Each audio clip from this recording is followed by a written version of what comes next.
સૌને નમસ્કાર. હું અનિલ ધામેલિયા, કલેક્ટર વડોદરા. આપ સૌ વડોદરાવાસીઓને એક અપીલ કરવા માંગુ છું. આજે સાંજે બંગાળની ખાડી તરફથી આવતું ડીપ ડિપ્રેશન એમની તીવ્રતા વધતી જઈ રહી છે અને ખાસ કરીને જ્યારે કોસ્ટલ ભાગમાં આવશે ત્યારે એમના મોઇશ્ચરના કારણે એમની તીવ્રતા ખૂબ વધારે થવાની શક્યતાઓ છે. ખૂબ તેજ ગતિથી આગળ આવે છે. એટલે આ કિસ્સાની અંદર વડોદરા જિલ્લાની અંદર ઘણા બધા ભાગોની અંદર ભારેથી અતિભારે વરસાદ પડવાની આગાહી છે.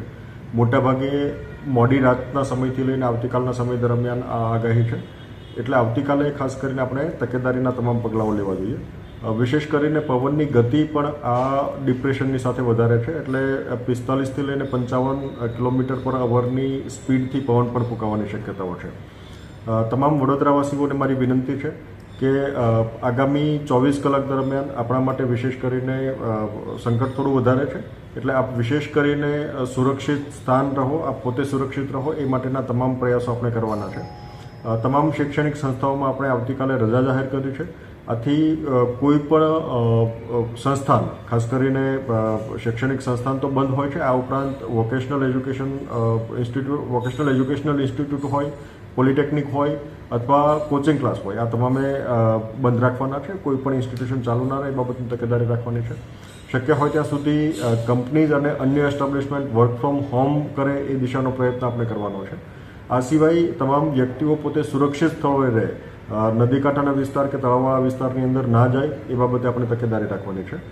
માછીમારી પ્રવૃત્તિ બંધ રાખવાની છે અને વિશેષ કરીને કોઈ નદી કાંઠાના કે તળાવ કાંઠાના ભાગની અંદર પણ કોઈ પ્રવેશે નહીં એ બાબતે આપણે તમામ તકેદારી રાખવાની છે.